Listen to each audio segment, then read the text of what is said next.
네. 여러분이 가지신 교재 333쪽 333 제7주 심령 예언과 해석의 은사에 대한 강의를 하도록 하겠습니다. 먼저 고린토전서 12장 10절 함께 읽겠습니다. 어떤 이에게는 성령 여러 가지 신령한 언어를 말하는 은사가, 어떤 이에게는 신령한 언어를 해석하는 은사가 주어집니다. 바오로 사도는 고린토전서에서 심령 예언과 해석의 은사를 봉사 은사 중에 하나로 열거하고 있습니다. 이 신령한 언어로 하는 심령 예언과 그에 따른 해석의 은사는 예언과 같은 역할을 합니다. 이 성령세신 초기에는 심령 예언과 해석의 은사가 많이 사용되었지만 요즘에는 신자들 기도 모임에서 제대로 활용되지 않는 것 같습니다. 따라서 하느님께서 이 두 은사를 통해서 우리에게 주시고자 하는 풍성한 은혜를 놓쳐버리는 경우가 있는 것 같습니다. 우리는 심령 기도가 널리 사용되고 있는 것처럼 심령 예언과 해석의 은사도 올바로 이해하고 성장된 은사를 분별 있게 널리 사용해서 풍성한 결실을 거둘 수 있도록 힘써야 하겠습니다. 심령 예언의 은사와 해석의 은사를 사용하고 성장시키는 것은 성령 기도회의 발전에 중요합니다. 제1일 심령 예언과 그 역할. 1번 신령한 언어로 하는 심령 예언과 신령한 언어로 해석의 은사도 바오로 사도가 고린토전서에서 열거하고 있는 9가지 은사에 속합니까? 예, 속하는 거죠. 누가 신령한 언어를 어떻게 해 주어야 성장에 도움, 교회가 성장에 도움을 받는 어떻게 해 주어, 누가 신령한 언어를 어떻게 해 주어 교회가 성장에 도움을 받는 경우가 아니면 예언하는 이가 신령한 언어로 말하는 이보다 더 훌륭합니까? 이렇게 되어 있는데 고린토전서 14장 5절을 읽어보겠습니다. 나는 여러분이 모두 신령한 언어로 말할 수 있기를 바랍니다. 그러나 그보다는 예언할 수 있기를 더 바랍니다. 누가 해석을 해주어 교회가 성장에 도움을 받는 경우가 아니면 예언하는 이가 신령한 언어를 말하는 이보다 더 훌륭합니다. 그러니까 신령한 언어를 해석하는 이가 있으면 예언과 같지만 그렇지 않으면 예언이 신령한 언어를 말하는 것보다 더 훌륭하다는 것이죠.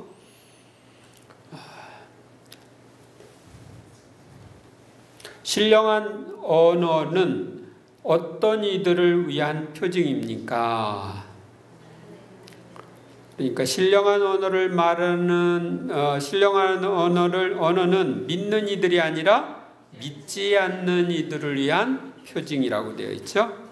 그러나 예언은 믿지 않는 이들이 아니라 믿는 이들을 위한 표징이다. 이따가 설명을 좀 하겠습니다. 여기서 먼저 심령 예언이란 무엇이고 심령 예언의 역할에 대해서도 살펴보겠습니다. 먼저 심령 예언이란 기도회 때 하느님께서 심령 예언의 은사를 받은 어떤 사람을 움직여 영적인 깨달음을 은사적 언어인 신령한 언어로 큰 소리를 내어 말하게 하시는 하느님의 활동입니다. 이 심령 예언에는 반드시 해석이 따라야 하며 해석이 따르면 예언과 같은 역할을 합니다.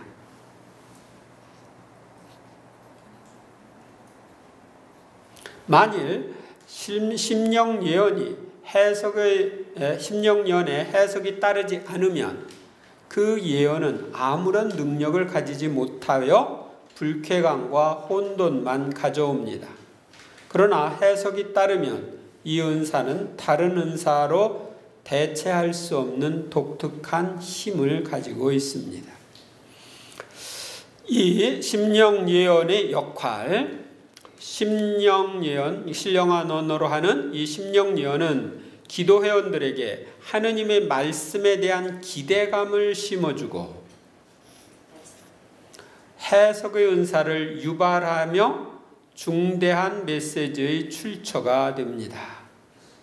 심령 예언이 나오면 기도 회원들은 이어서 해석의 은사로 하느님의 말씀이 나올 것을 기대하며 해석으로 주어지는 말씀을 잘 받아들일 수 있도록 마음을 준비하게 됩니다.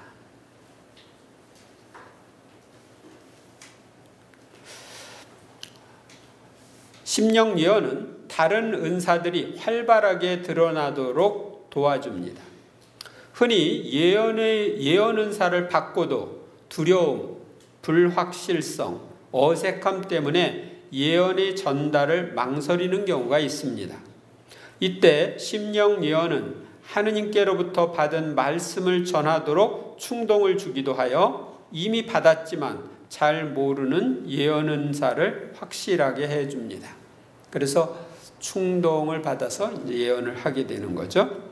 심령 예언은 종종 찬미와 감사를 드리는 기도이며 믿지 않는 사람에게는 하느님의 능력을 보여주는 표지가 되기도 합니다.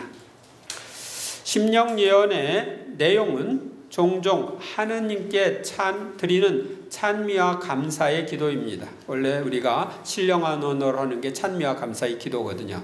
또 가끔씩 심령 예언에 사용되는 언어가 듣는 사람에 의해서 예언하는 사람이나 해석하는 사람은 전혀 모르는 현존하는 외국어로 확인되는 경우도 있습니다. 이런 일들을 체험한 이들은 자신이 신령한 언어를 시작했을 때처럼 주님의 능력을 강하게 느낍니다. 옛날에 이제 제가 부제 때에 우리 소그룹으로 하는 기도 모임이 있었는데 거기에서 이 심령 예언 시간에 두고 예언을 했어요. 근데 라틴어로 하더라고요. 라틴을 모르는 사람인데 근데 제가 라틴어를 배웠으니까 그게 무슨 뜻인지 알죠. 그래서 이게 현존하는 언어로도 나올 수 있구나 하는 것을 알게 된 거죠. 그래서 본인은 모르지만 현존하는 외국어로 확인되는 경우도 있다. 이런 경우가 있었답니다.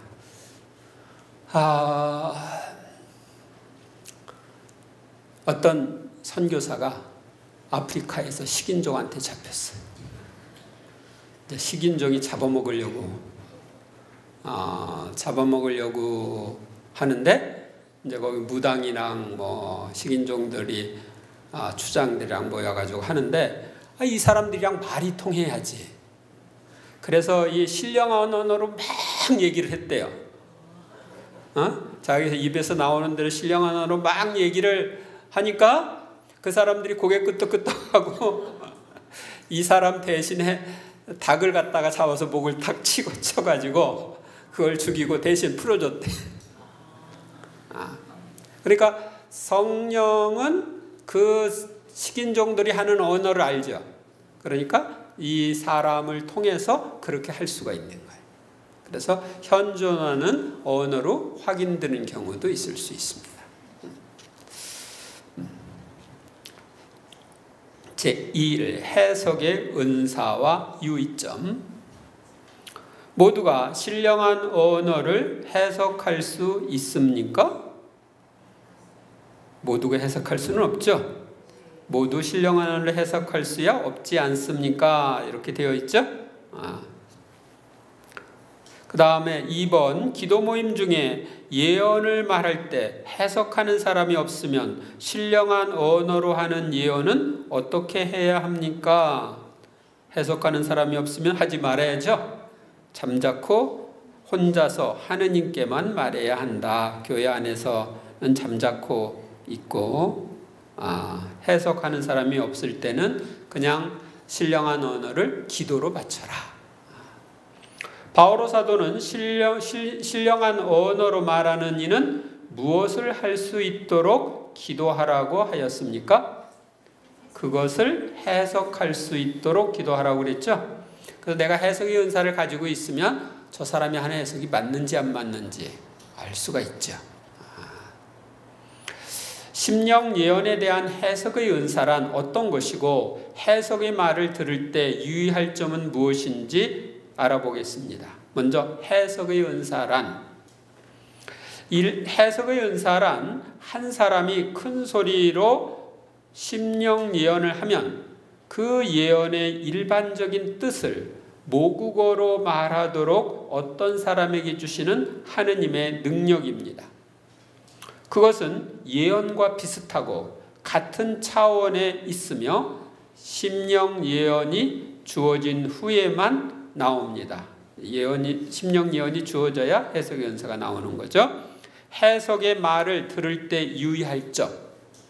먼저 심령 예언 이후에 나오는 해석은 예언뿐만 아니라 찬미와 감사의 기도도 있다는 것입니다. 어떤 사람은 심령 예언 이후에 해석으로 예언하는 말이 나오지 않고 감사와 찬미의 기도가 나오면 이상하게 생각합니다. 그런데 사실은 심령 예언이 영감을 받은 기도이고 해석도 영감을 받은 기도인 경우가 있을 수 있습니다. 그러나 주된 역할을 하는 것은 예언입니다. 그러니까 가끔 그럴 수 있다 이렇게 생각하시면 되겠고요.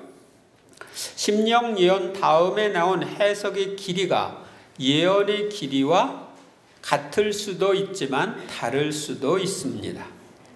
심령 예언이 있은 후에 나온 해석은 그 예언의 내용을 그대로 번역한 경우에는 그 길이가 서로 비슷할 수 있습니다. 그러나 해석이 심령 예언의 내용을 풀어서 하는 경우에는 길어질 수도 있으며 심령 예언의 예언의 핵심되는 뜻만을 말하는 경우는 짧아질 수도 있습니다. 따라서 심령 예언의 해석은 단순한 번역이 아닌 경우가 있음을 알아야 합니다. 그 다음 심령 예언 다음에 나온 해석이 그 예언의 해석이 아닐 수도 있다는 것입니다.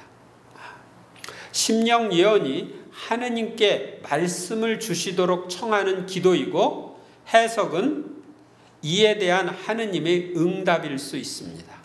마치 어린아이의 울음소리를 듣고 부모님이 이에 응답하는 것과 비슷합니다.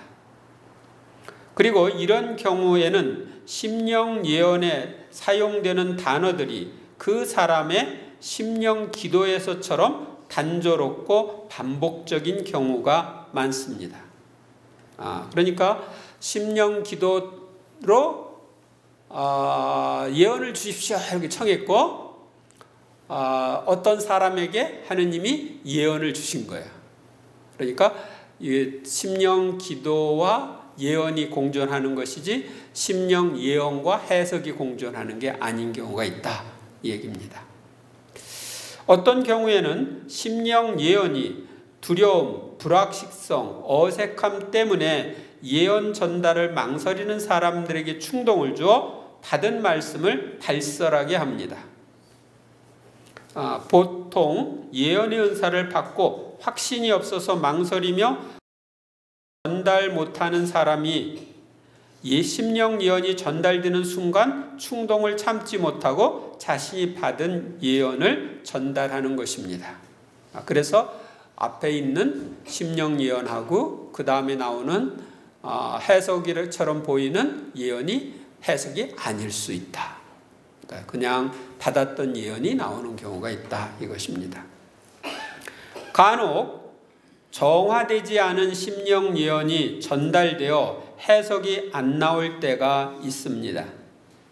정화되지 않은 심령 예언이 전달된 후 한참 만에 나오는 예언은 보통 예언 은사가 예언 은사 사용이지 해석의 은사 사용이 아닌 경우가 대부분입니다.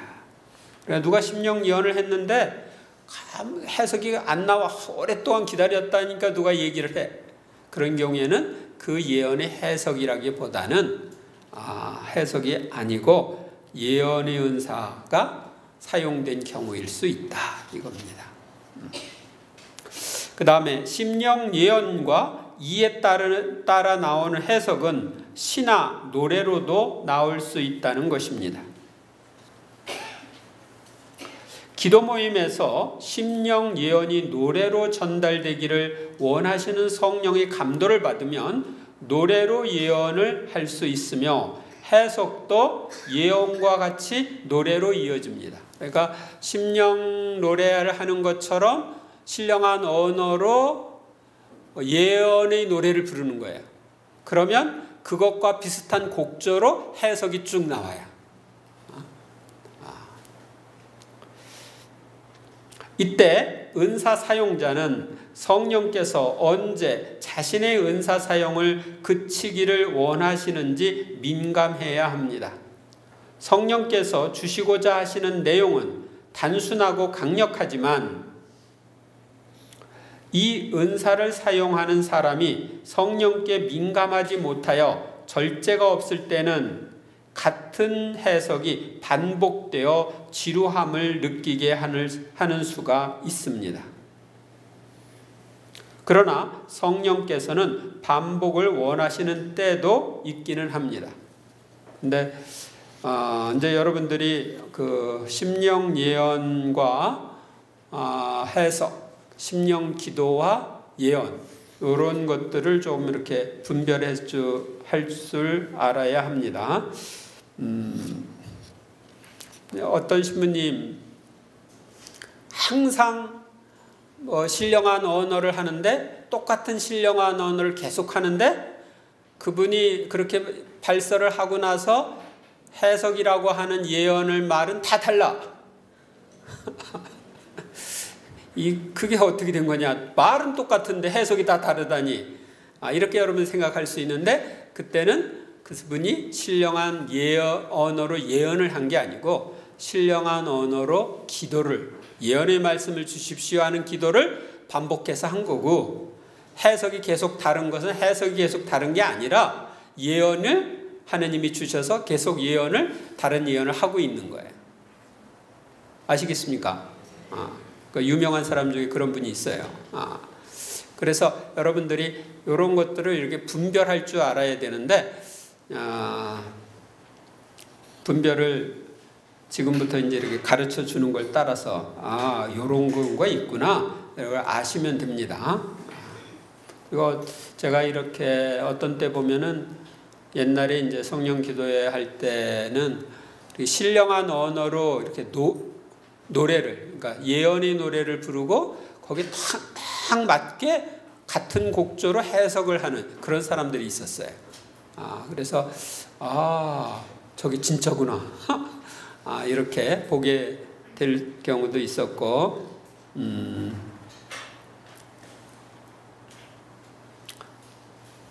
그 다음에 이제 어떤 이제 개인으로 이렇게 손을 얹고 이렇게 기도해 줄 때 신령한 언어하고 해석이 계속 나올 때 어떤 경우는 그 사람에게 맞는 그러한 예언의 말씀이 계속 주어지는 경우도 있습니다. 제3일 심령 예언과 심령 기도 예언의 차이.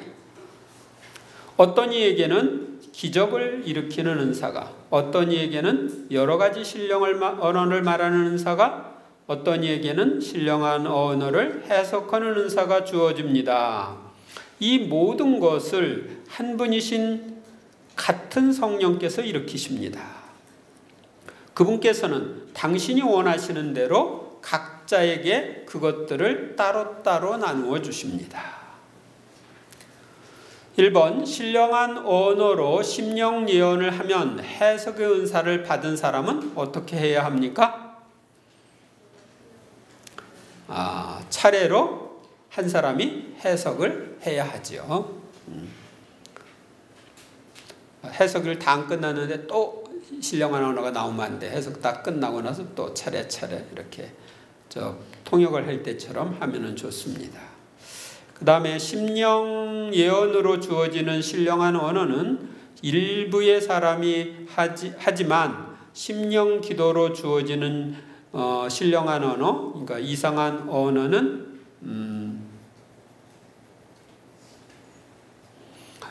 거의 모든 사람이 할 수 있음을 암시하는 말씀을 찾아 적으시오 그랬는데 거기 좀 오자가 있습니다. 고린토전서 12장 10절 디귿이 아니라 리을입니다. 리을.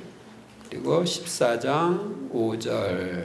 그래서 이제 여러 가지 신령한 언어를 말하는 은사라고 해서 고린토전서 12장 10절에 나와 있고 14장 5절에는 나는 여러분이 모두 신령한 언어로 말할 수 있기를 바랍니다.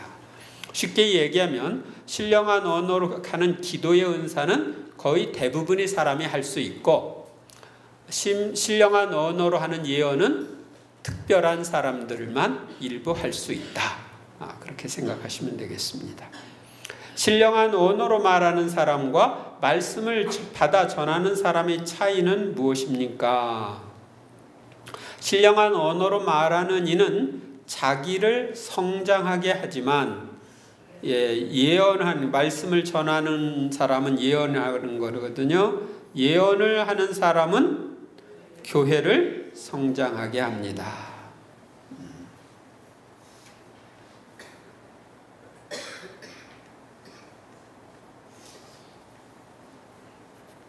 이제 심령 예언과 심령 기도는 어떻게 다른지 살펴보고 일반 예언과 심령 예언의 차이를 살펴보도록 하겠습니다. 먼저 심령 예언과 심령 기도의 차이. 심령 예언은 하느님의 능력의 잠정적인 나타남으로 이 은사를 받아 봉사할 수 있는 사람에게만 주어집니다.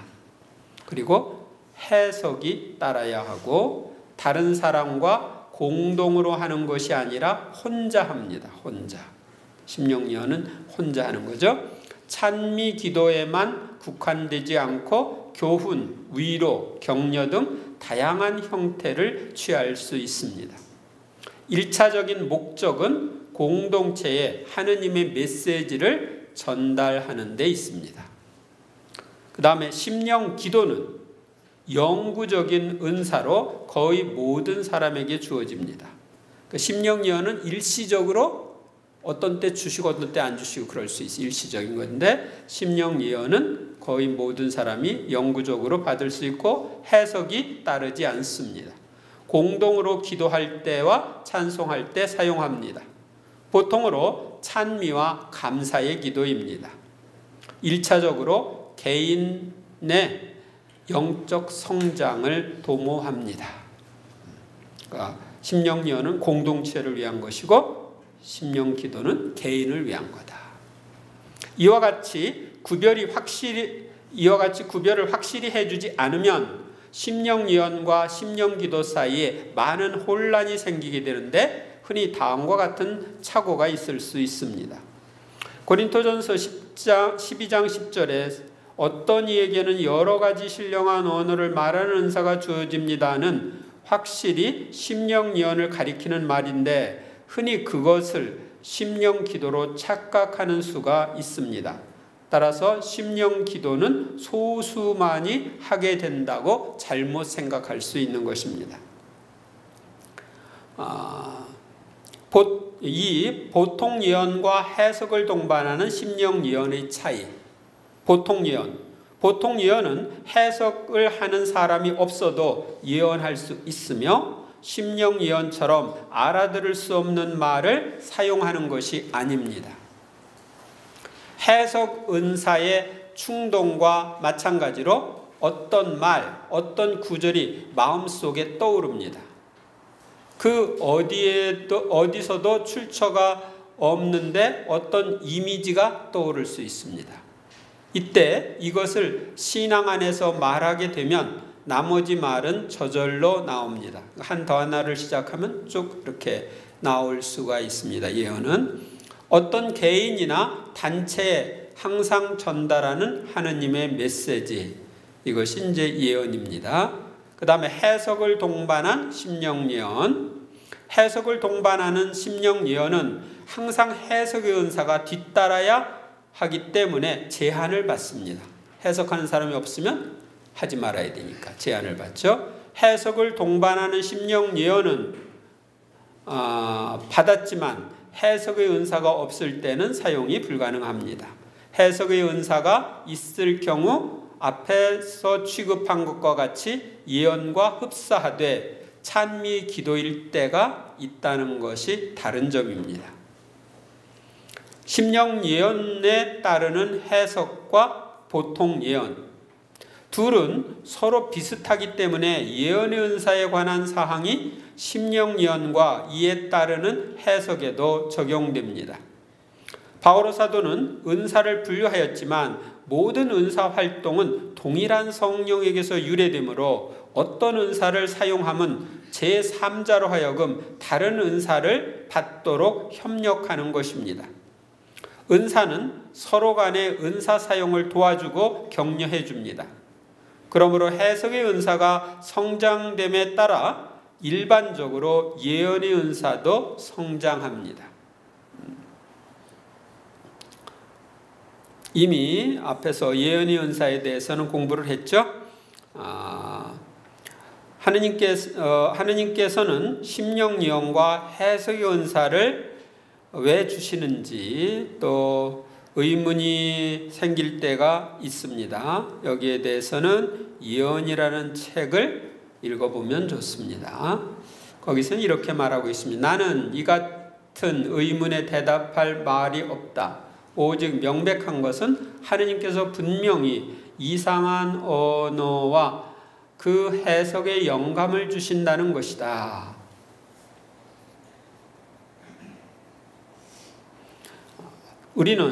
우리들은 단순히 이 은사를 받고 행하며 하느님께 감사드리는 것이 왜 이런 식으로 심령예언과 해석을 주시느냐고 여쭤보는 것보다 나을 것이다. 이렇게 브루스 요큼이라는 사람은 예언이라는 책에서 말하고 있습니다.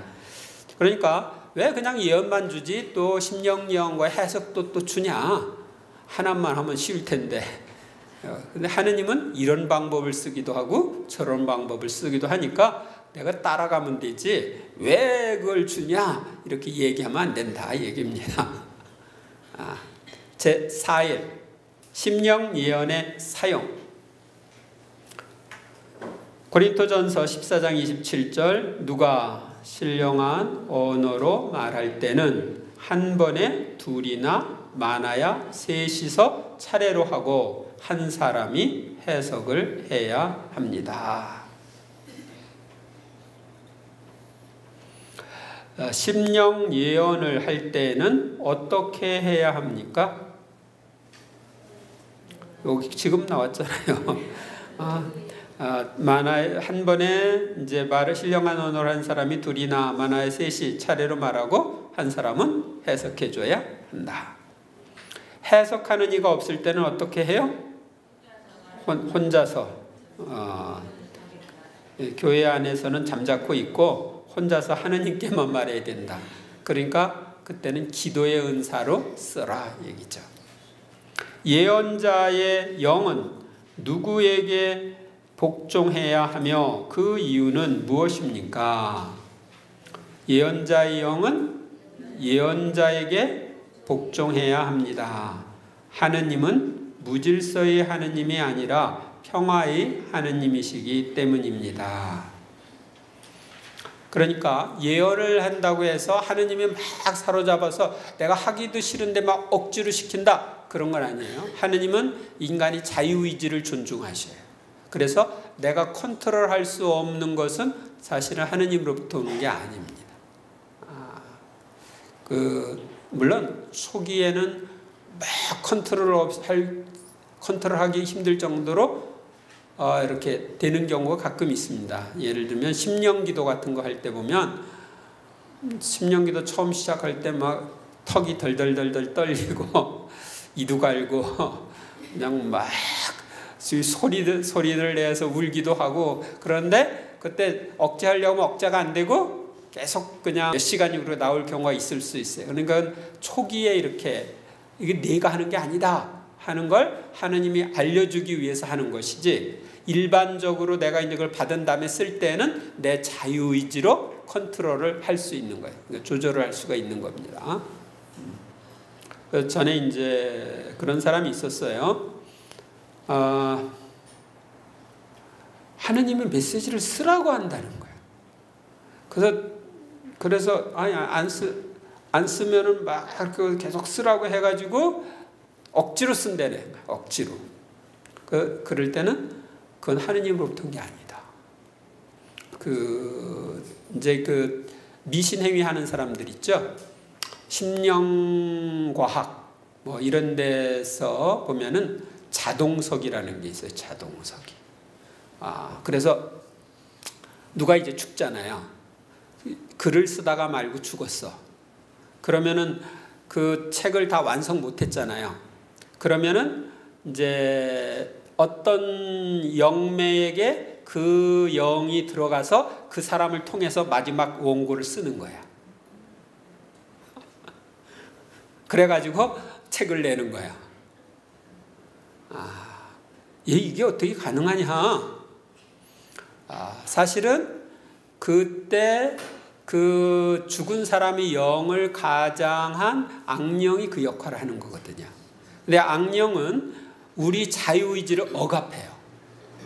자유의지를 억압하고 하기 싫은데도 막 시켜요. 그래서 하느님은 자유의지를 존중하지만 악의 세력들은 억압하는 것을 통해서 이게 하느님으로부터 온 게 아니다, 이걸 알 수가 있는 거예요. 아셨어요?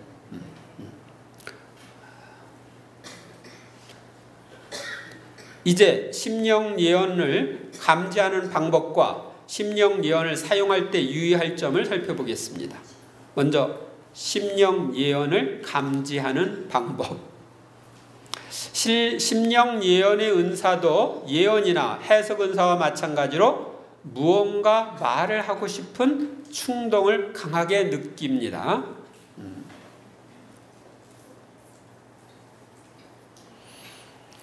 보통으로 공동체에 성숙한 사람은, 다시 말해 성령 안에서 성장한 그런 사람은 하느님의 충동에 대해서 대단히 민감합니다.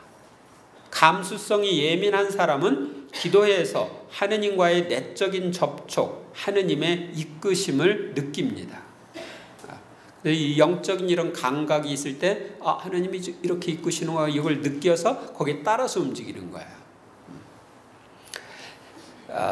하느님께서 심령 예언을 하도록 충동하심을 어떻게 아는가 살펴보겠습니다.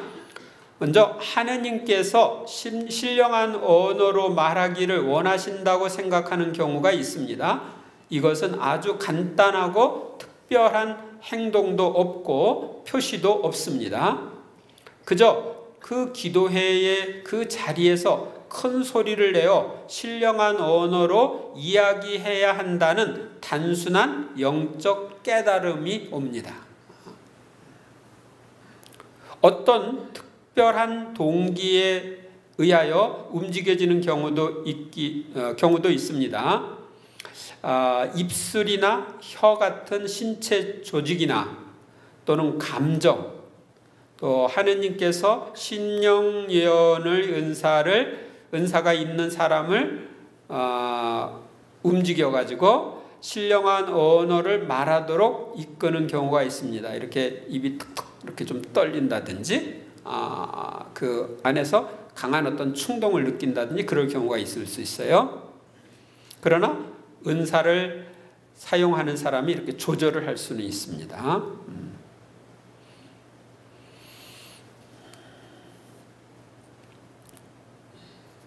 하느님께서는 고요 속에서 그분의 말씀을 기대하는 가운데 이 은사를 받은 사람들을 민감하게 이끄시는데, 이 민감성이 기도회의 환경과 내적인 접촉과 도유 현상으로 움직여집니다. 하느님의 말씀을 주셨고 그 말씀을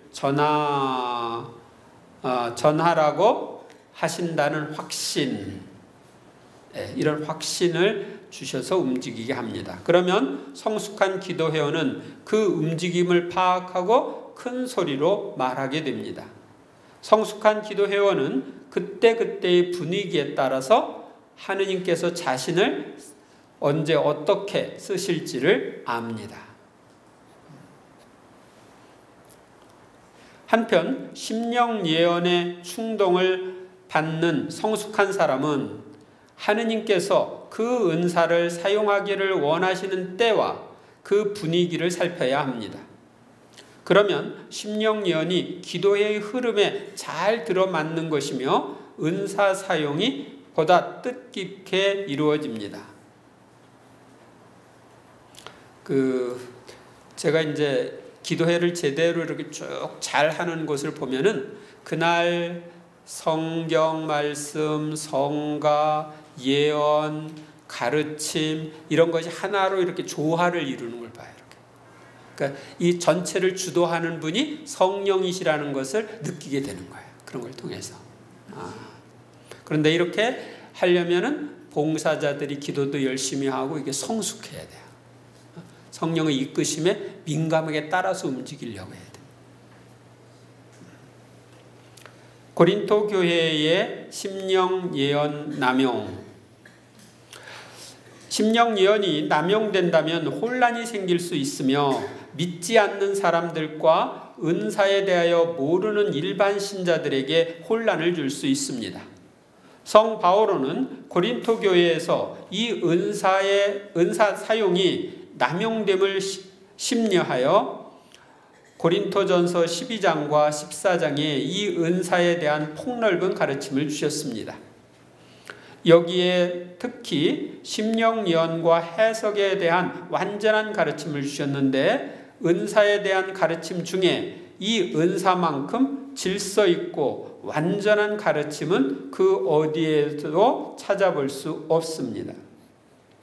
고린토 교인들이 이 은사 사용을 남용함으로 인해 오늘날 우리가 이 좋은 가르침을 갖게 되었습니다. 성 바오로를 통해 이 가르침을 받게 된 것은 참으로 다행스러운 일입니다. 그러니까 다른 은사들은 그냥 쭉 열거만 했는데 이 심령 예언에 대해서는 구체적으로 얘기를 가르쳐 준 거예요. 그 은사 남용으로 인해서 이런 가르침을 주셨습니다. 성령의 시대에 살고 있는 우리는 고린토 교회의 그때 상황을 생각해 볼 필요가 있습니다.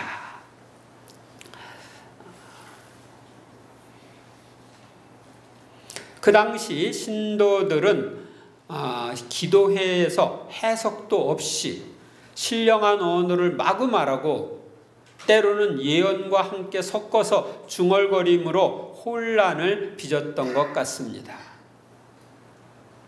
그 당시 신도들은 예언하기보다 신령한 언어를 말하기를 좋아했고 이 문제를 두고 영신적인 경합이 밑바닥에 깔려 있었음을 알 수 있습니다. 그러니까 서로 그냥 신령한 언어를 자랑하는 거죠. 경쟁적으로. 고린토 신도들의 모습을 묵상하면서 우리는 그러한 과오를 행하지 말아야 하겠습니다. 3. 심령 예언을 사용할 때 유의할 점. 먼저 심령 예언을 사용할 때는 반드시 해석이 있어야 합니다. 심령 예언은 해석이 동반되어야 하며 만일 해석하는 사람이 없다면 심령 예언은 큰 소리로 해서는 안 됩니다. 왜냐하면 해석이 없이 너도 나도 신령한 언어를 말하면 믿지 않는 사람들과 은사에 대해서 모르는 일반 신자들에게 혼란을 줄 수 있기 때문입니다. 저 사람들 미쳤다. 무슨 알아들 수 없는 소리를 자꾸 짓거리고 있냐. 이렇게 할 수 있죠.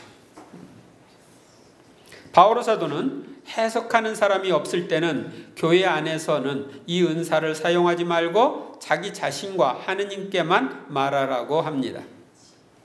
심령 예언을 받은 사람은 있는데 해석하는 사람이 없으면 해석의 은사를 함께 청해야 합니다. 보통으로 주님이 심령 예언을 주시는 경우에는 그 기도 회원들 중에 어떤 사람이나 예언을 하는 사람에게 해석의 은사를 주십니다. 공동체 한 사람이나 또는 그 심령 예언을 한 사람에게 해석의 은사를 주시는 거예요. 그 기도회에 해석의 은사를 받은 사람이 있으면 심령 예언을 한 사람은 해석의 은사를 받았어도 사용하지 말고 다른 사람의 해석을 기다리십시오. 만일 다른 사람의 해석이 나오지 않거나 다른 사람의 해석이 하느님으로부터 온 것이 아니라고 확실하게 분별이 될 경우에는 자신이 받은 해석의 말씀을 전해도 좋습니다. 그리고 이제 여러분들이 예언의 은사를 내가 받았는지 해석의 은사를 받았는지 어떻게 알 수 있을까요? 내가 가만히 있는데 저 사람이 신령한어로 예언을 했는데 무슨 뜻이라고 머릿속에 탁 들어왔어. 근데 그걸 딴 사람이 이야기를 해. 그러면 나도 그때 해석을 받았구나 이렇게 알 수 있는 거죠.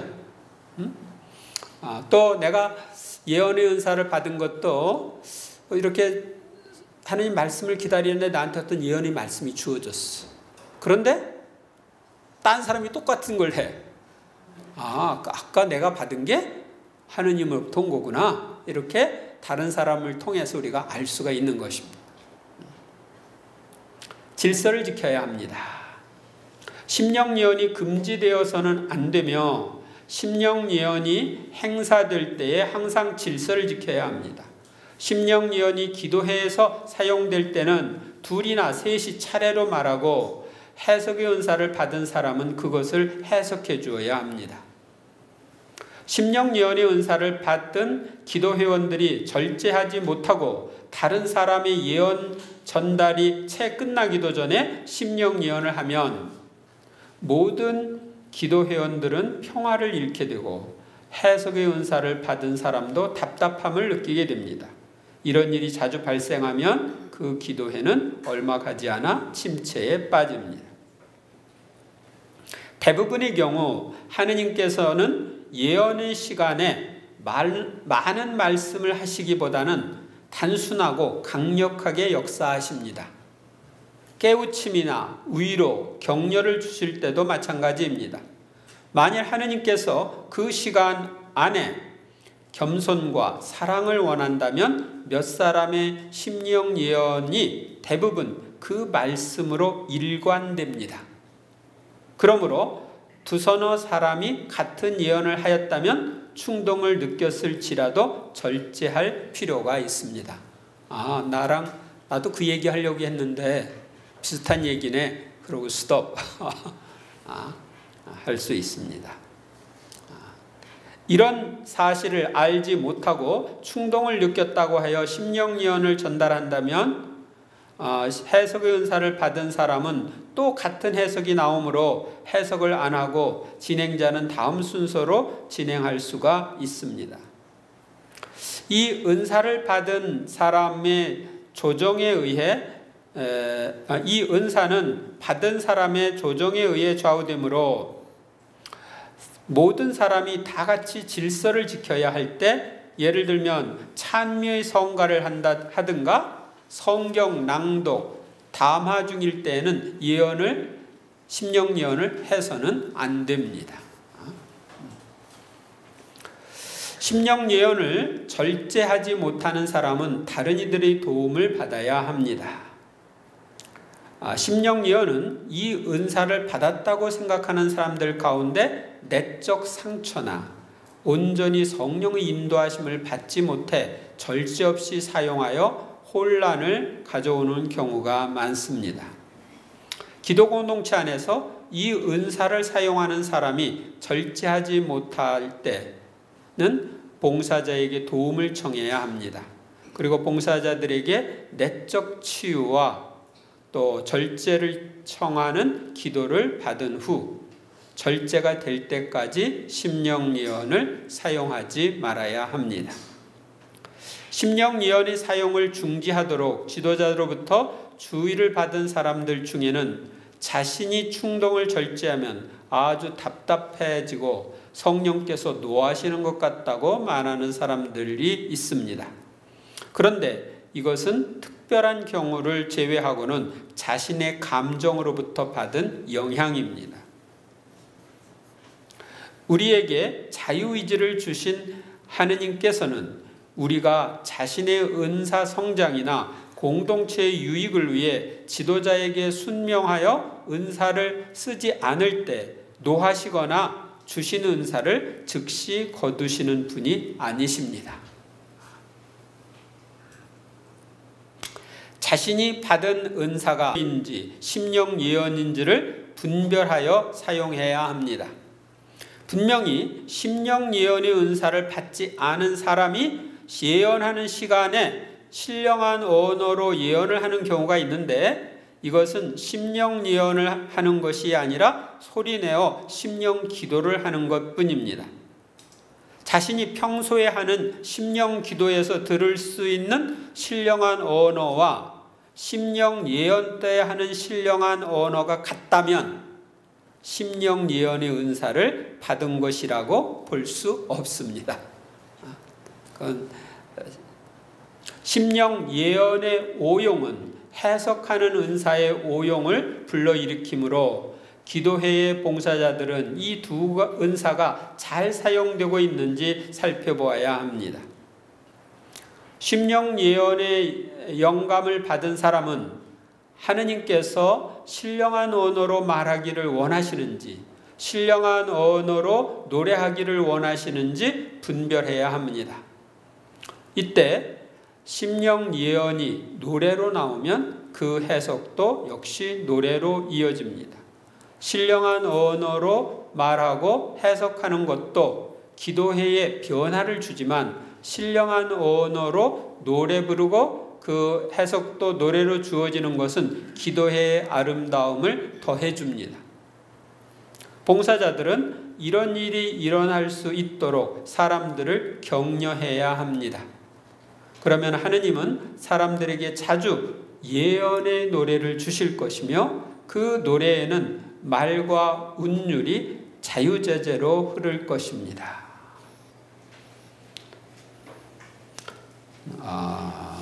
요즘에 이렇게 신령한 언어로 노래하고 또 해석도 노래로 나오고 그러는 경우들이 좀 있습니까? 옛날에는 좀 있었는데 요즘은 이제 성령세신 기도 모임이 좀 이렇게 수그러들고 은사를 강조하지 않다 보니까 그런 것들이 좀 별로 없는 것 같습니다. 옛날에 제가 할 때는 좀 있었는데 또 없으면 주시라고 청해야죠. 제5일 해석의 은사를 받고 사용하는 방법. 먼저 고린토전서 14장 12절 13절 함께 읽겠습니다. 여러분은 성령의 은사를 열심히 구하는 사람들이니 교회의 성장을 위하여 그것을 더욱 많이 받도록 애쓰십시오. 그러므로 신령한 언어로 말하는 이는 그것을 해석할 수 있도록 기도하십시오. 위의 것에 대한 겁니다. 신령한 언어로 말하는 이는 무엇도 할 수 있도록 기도해야 된다고요? 해석도 할 수 있도록. 누가 신령한 언어로 말할 때 한 번에 둘이나 셋이 있는 차례로 말하고 한 사람은 해석을 해야 하죠. 성령의 초자연적인 은사인 해석의 은사는 기도회를 사랑하고 이 은사를 받고 싶어하는 성숙한 기도회원들에게서 많이 드러납니다. 그러므로 해석의 은사를 받으려면 해석의 은사를 받으려고 갈망하는 이에게 풍성히 내리시는 성령 은사를 풍성히 내리시는 하느님께 우리가 기도해야 합니다. 기도회에서 해석은 심령 예언을 받은 사람 자신이 해석하는 경우도 있고 다른 사람이 해석하는 경우도 있습니다. 특히 심령 예언의 은사를 받은 사람은 해석의 은사를 청하는 것이 필요하며 청하면 하느님께서 이를 허락하십니다. 그러니까 심령 예언을 못 받았어도 해석의 은사는 청할 수 있습니다. 먼저 해석 은사의 사용. 심령 예언이 있은 후에 기도회에는 해석의 은사를 사용을 위해 침묵 중에 기도하며 기다려야 합니다. 심령 예언이 있은 후 기도회에는 고요하고 평화로운 분위기가 감돕니다. 그러면 이때 기도 회원들은 해석의 은사가 나타나도록 마음으로 기도하고, 해석의 은사를 받은 사람들은 하느님께서 자신을 통해 말씀하시도록 어린아이 같은 믿음을 가지고 기다려야 합니다. 심령 예언이 해석보다 앞에 놓이게 되는 이유는 심령 예언이 주님의 말씀을 듣고자 하는 분위기를 창조하기 때문입니다. 심령 예언은 사람들이 주님의 말씀에 대한 영감을 받아들일 수 있도록 사람들을 준비시킵니다. 심령 예언은 주님께서 하실 말씀이 있으시다는 신호이고, 해석은 주님이 들려주시고자 하시는 말씀이라고 볼 수 있습니다. 메시지를 받는 것에 대해 이야기합니다. 기도회에서 누군가가 심령 예언을 전하면 해석의 은사를 받은 사람은 어떤 문구나 어떤 단어, 문장 이런 것이 머리에 떠오릅니다. 사랑, 믿음, 일치 등등. 머리에 이런 것이 갑자기 또렷하게 떠오르고 말하고 싶은 충동을 느낍니다.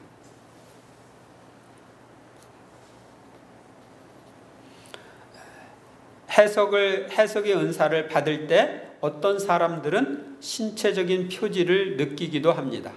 가슴 부분으로부터 차차 온 몸에 열기를 느끼거나, 머리 또는 펼치고 있는 손바닥에 어떤 중량감을 느끼는 신체적 표지를 통해 성령의 활동을 자각하기도 합니다.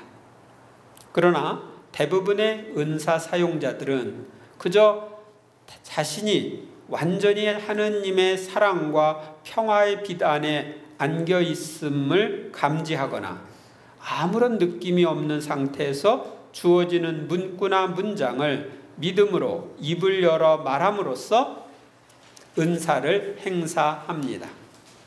이 은사의 초보자들은 긴장으로 인해 온몸이 싸늘하게 식어지고 또 가슴이 뛰거나 두려움을 느끼며 은사를 사용하기도 합니다. 이런 사람들도 일단 입을 열려 메시지를 전달한 후에는 평화와 기쁨을 체험합니다. 은사 사용에 있어서 외적 표지나 감정에 치우치는 것은 위험을 초래할 수 있으므로 이런 표지에 특별한 관심을 갖지 않도록 해야 합니다. 때로는 성숙한 은사 사용자들에게 있어서는 무엇이 떠오르지 않았어도 해석을 하라는 성령의 이끄심에 순종하면 심령 예언 후에 자기도 모르게 해석의 말이 술술 나오는 경우도 있습니다. 그러니까 우리는 성령이 이끄시는 대로 따라가는 거거든요. 성령은 우리를 도구로 쓰시는 거고요. 받은 메시지를 공동체에 전달합니다. 해석은 심령 예언 다음에 즉시 나와야 합니다. 해석 은사의 충동을 받은 사람은 하느님께 분별을 주시도록 즉시 기도합니다. 그리고 그것이 하느님께로부터 왔다는 확신이 오면 즉시 공동체를 위하여 성령께서 이끄시는 대로 큰 소리를 내어 말을 해야 합니다. 성령께서는 인간으로 하여금 말하도록 강압하지 않으시며 이 은사에 대해 우리의 협력을 구하십니다. 그러므로 두려움이나 수줍음, 소극적인 태도를 극복해야 합니다. 자신이 한 해석이 성령께로부터 주어진 해석인지 아닌지는 후에 공동체의 분별에 맡겨야 합니다. 공동체에 메시지를 전달할 때는 한 문구만 주어졌을 때도 조용히 기도하는 자세에 머물러 있으면서 믿음으로 입을 열면 막힘없이 문장이 형성됩니다. 한 문장을 말하고 나면 또 다음 문장이 주어지기 때문입니다. 이때 해석의 은사 사용은 바오로 사도의 가르침에 따라 심령 유언과 마찬가지로 사랑과 질서 안에서 이루어져야 합니다. 성숙한 사람이 항상 은사를 행사하다 보면 다른 형제자매가 해석의 충돌을 느꼈다가도 자신감을 잃거나 의존하는 마음으로 은사 사용을 포기하는 경우가 있습니다. 그러므로 이 은사가 성숙한 사람은 다른 기도회원들의 은사 성장과 사용을 위해 해석의 충동을 받았을지라도 양보할 수 있습니다. 겸손한 마음으로 절제하면 다른 사람에게 해석할 시간을 잠시 양보한 후, 겸손한 마음으로 절제하며 다른 사람에게 해석할 시간을 양보한 후 해석이 안 나오면 이 은사를 사용할 수 있습니다. 이 은사를 받았음이 확실한 사람이라도 심적으로 불안한 상태에 있는 사람은 먼저 하느님께로부터 내적 치유를 받아야 합니다. 해석 은사의 확인. 기도회에서 해석의 은사에 충동을 느낀 대부분의 사람들은 기뻐하기보다는 정말 그 충동이 하느님으로부터 온 것인지 의심하며 두려움을 느끼고 소극적인 태도를 취하며 은사 사용을 주저합니다. 이러한 주저함이 지속되면 귀중한 은사 행사의 기회를 놓칩니다. 이런 사람은 성숙한 지도자와 함께 기도하며 분별을 받는 방법도 있고 성숙한 기도 모임에 자주 참석하여 성숙한 기도 회원들의 해석이 자신이 받은 해석과 일치하는지를 살펴봅니다. 말마디가 똑같지 않더라도 전체적인 뜻이 비슷하면 자신이 받은 해석의 은사에 확신을 가져도 됩니다.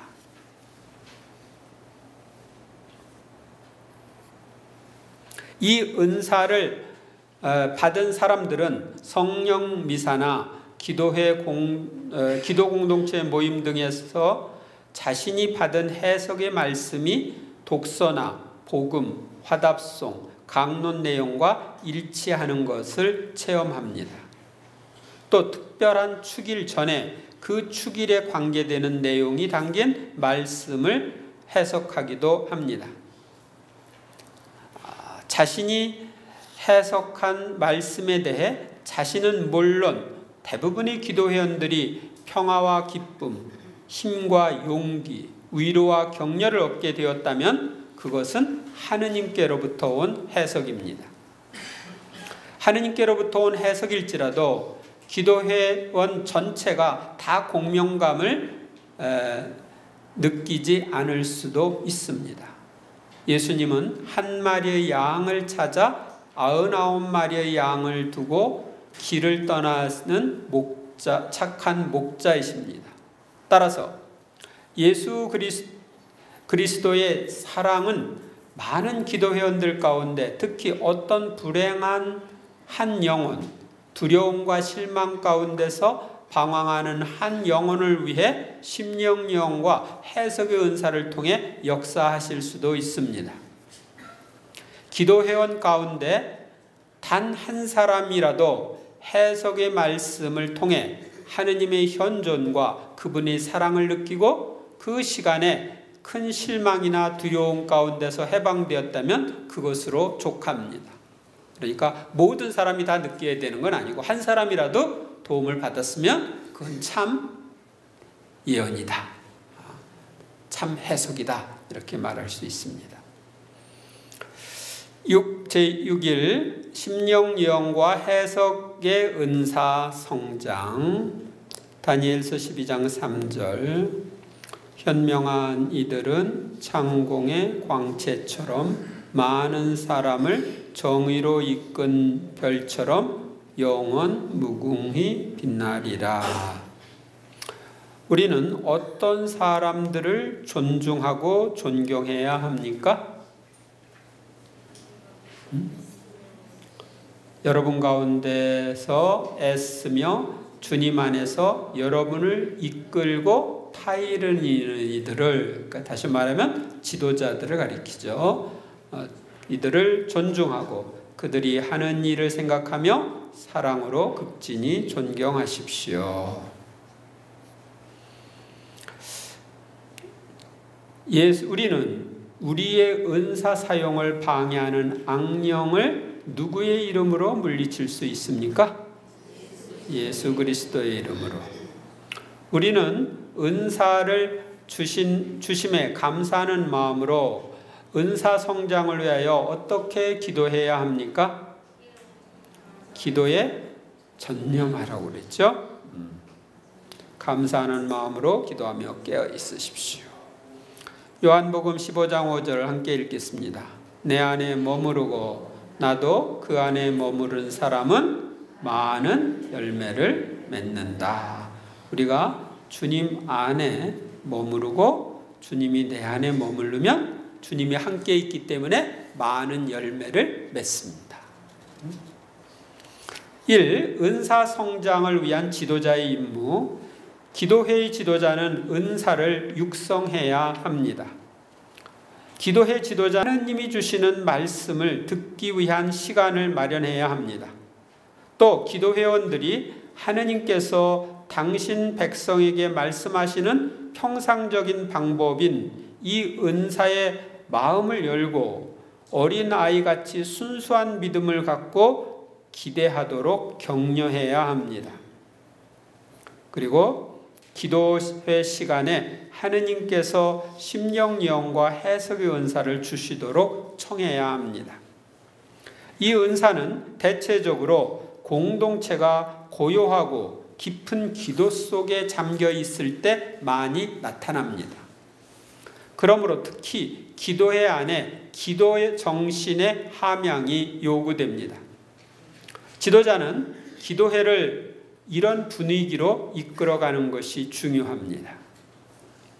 심령예언이 기도회에 주어지면 기도회의 다른 단계로 넘어가서는 안 되며 해석을 기다려야 합니다. 해석이 주어진 후에 지도자는 조용한 분위기 안에서 이 말씀을 묵상하도록 이끌어줍니다. 또 만일 어떤 지시가 있다면 실천에 옮기기 위한 방법도 모색해야 합니다.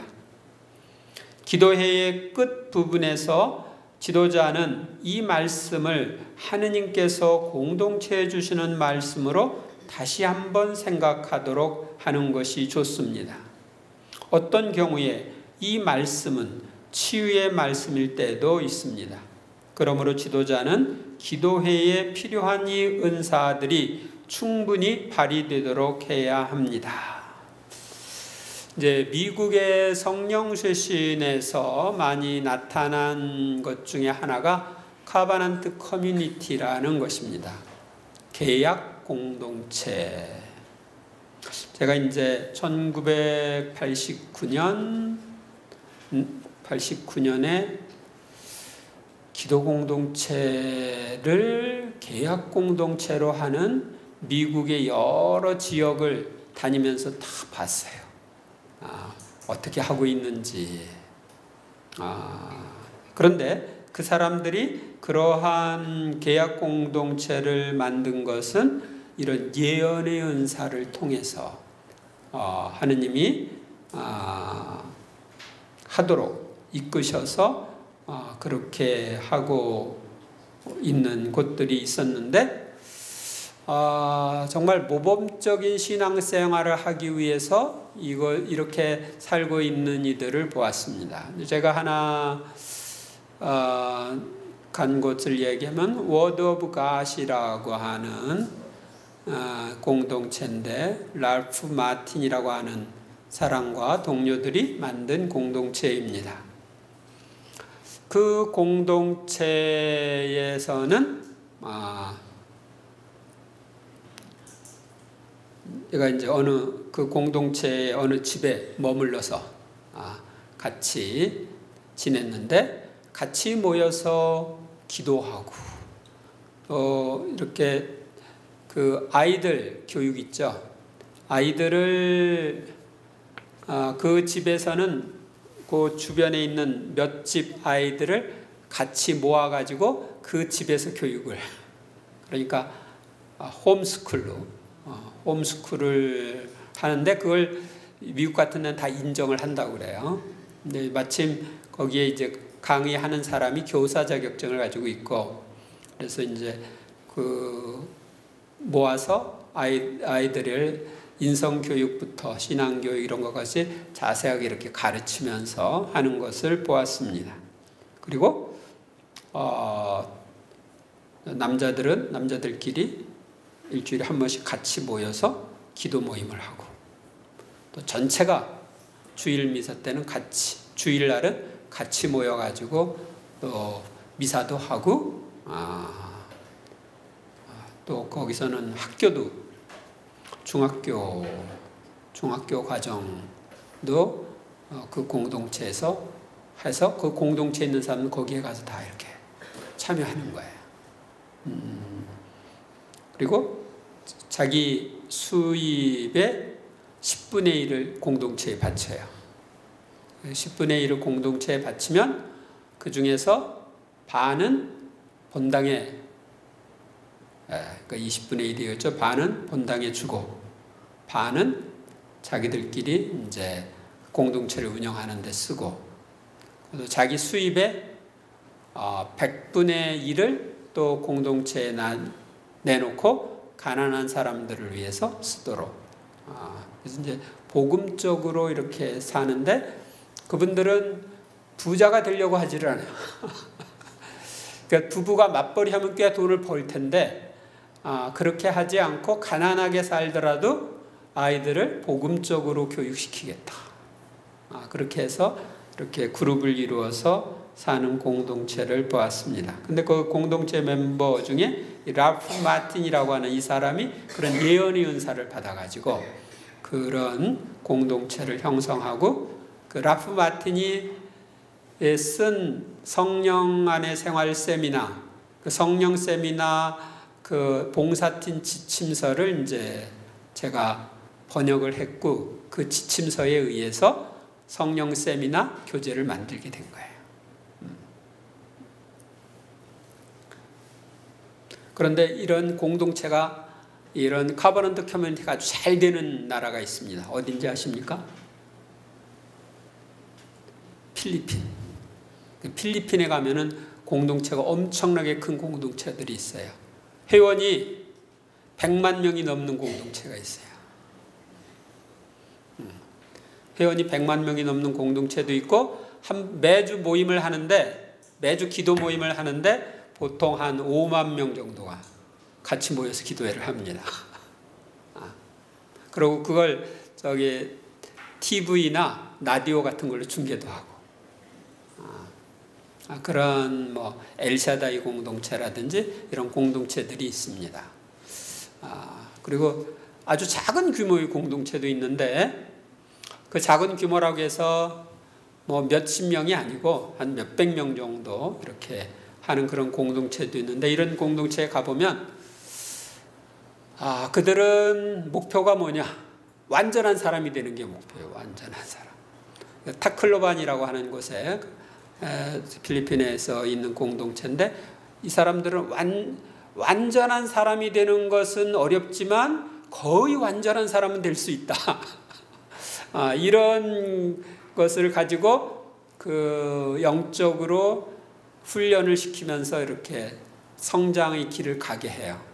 근데 그 단계별로 이렇게 훈련을 시키는데, 내가 이 단계 마치고 저 단계 이렇게 올라가잖아요.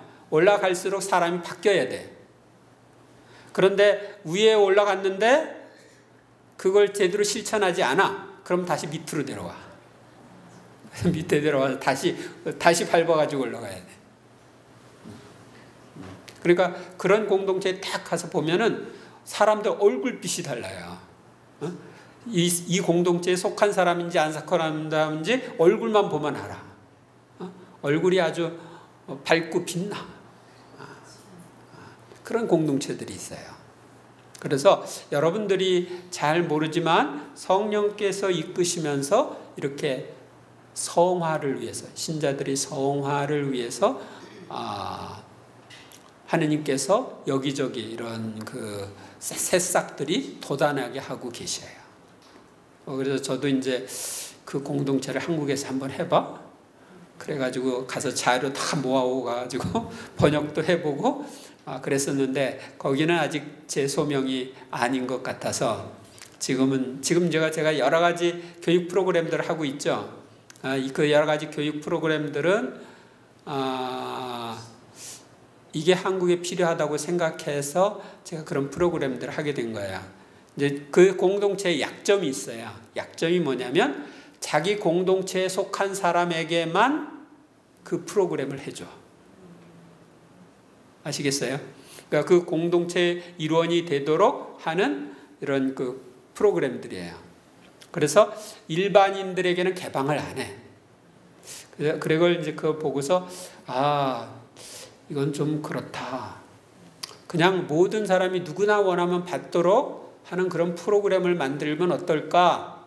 그래서 만든 게 이제 제가 여러 가지 뭐 성령 세미나나 성령 안의 성장 세미나, 이런 은사 세미나, 또 성모 신심 세미나, 성체 신심 세미나, 이런 프로그램들이 있죠.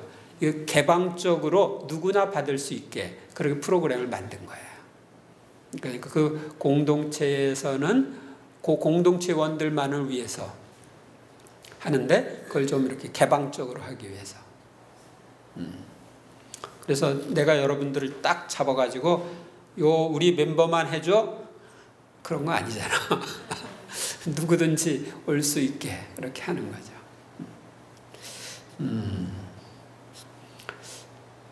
지도자는 이 은사의 올바른 사용을 위해 가르침과 교후 훈련을 실시하여야 합니다. 지도자는 기도 회원들이 이 은사에 대해 확실한 지식을 갖도록 가르침을 해야 합니다. 특히 심령 예언과 심령 기도의 차이, 심령 예언에 따르는 해석과 예언의 차이, 심령 예언과 예언의 차이를 설명해주고 이러한 은사들을 올바로 사용할 수 있도록 훈련시키는 것이 필요합니다. 아까 설명해줬죠, 다? 안 들었나? 대답이 없는 거 보니까. 들었어요, 안 들었어요? 다 들었죠.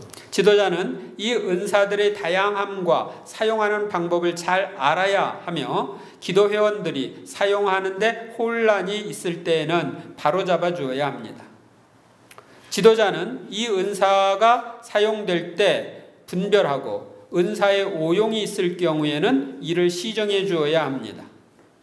하느님의 충동이 없는데도 인기를 끌거나 자기 성장을 과시하기 위해서 또는 충동을 받은 것으로 오판하여 거짓 심령 예언을 하는 수가 있습니다.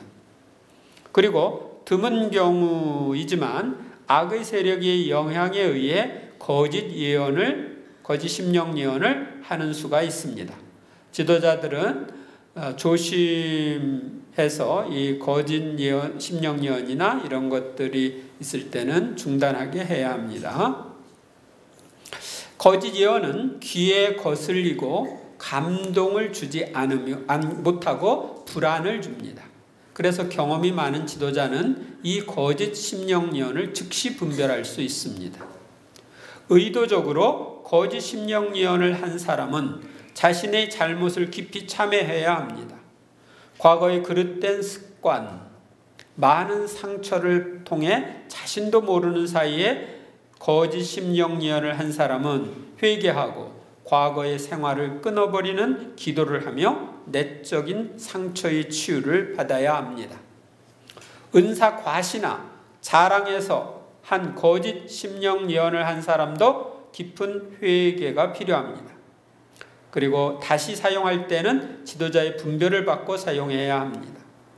해석의 은사를 받지 않았는데도 10년 예언 후 즉시 해석을 해야 한다는 강박관념이나 자기 생각이나 악의 세력의 충동으로 해석을 하여 기도 공동체에 혼란을 일으키는 경우도 있습니다. 그러므로 지도자는 이 은사 사용에 앞서 기도 공동체를 보호하는 기도를 해야 합니다.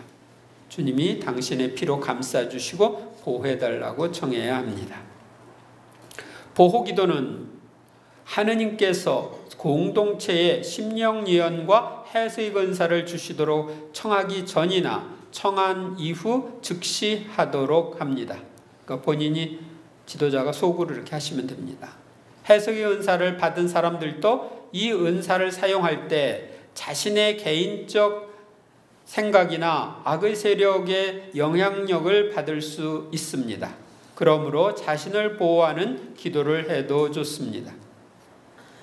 기도는 구체적으로 하느님의 음성을 가장하는 악의 세력과 나의 의식과 무의식 안의 생각, 감정, 상상력을 주 예수 그리스도 이름으로 묶어버린다 이렇게 말하고 주 예수 그리스도의 이름으로 명령한다. 사탄아 물러가라 하고 간단하게 구마 명령을 하면 됩니다. 은사 성장을 위한 방법. 매일 철저한 기도 생활을 하도록 힘써야 합니다. 심령 예언과 해석의 은사는 그 사람의 기도 생활, 하느님과 영적 사귐의 깊이, 신앙 상태 같은 것에 크게 좌우됩니다. 그러므로 은사가 성장하려면 매일 기도하며 하느님과 더욱 깊은 관계와 믿음 안으로 들어가도록 노력해야 합니다. 두 은사를 적극적으로 사용해야 은사가 성장합니다.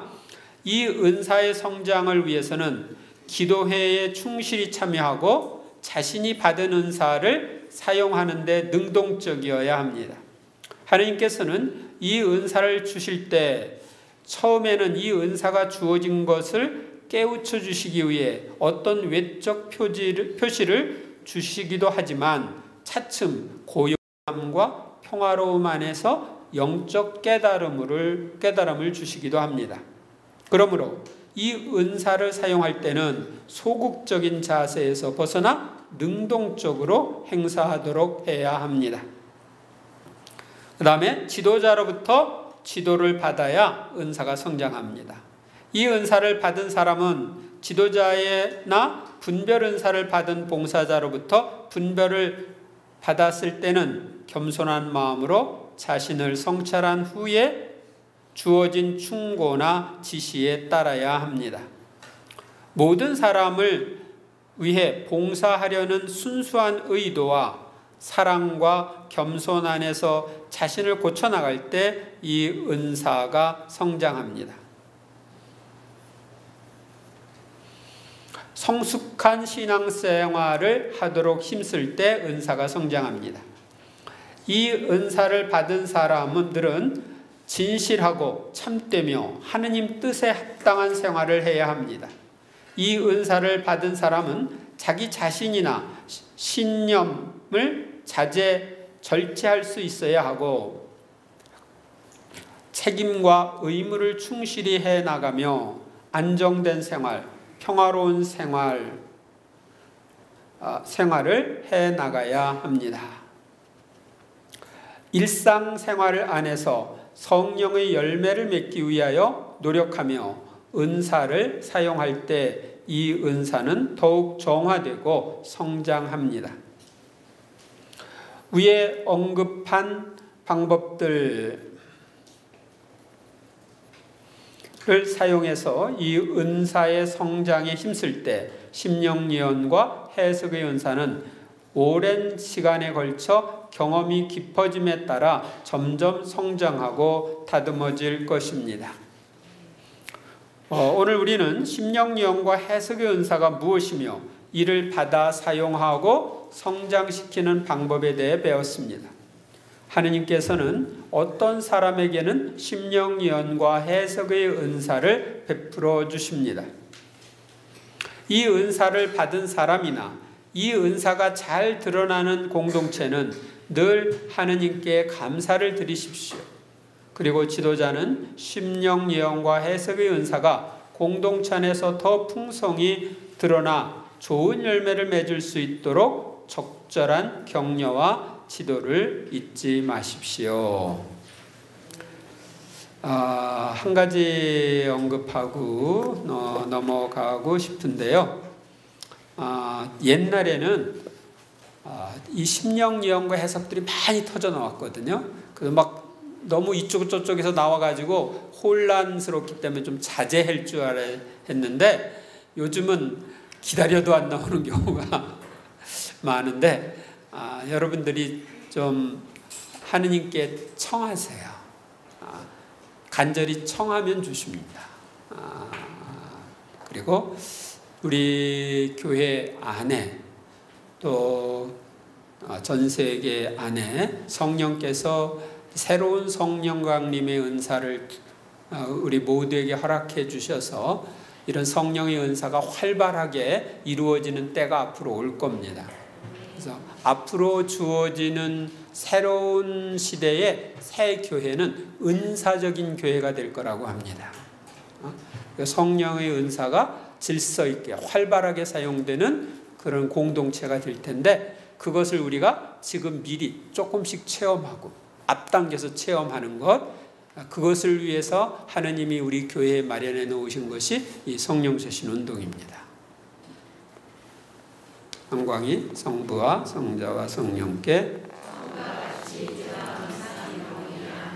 성부와 성자와 성령의 이름으로 아멘.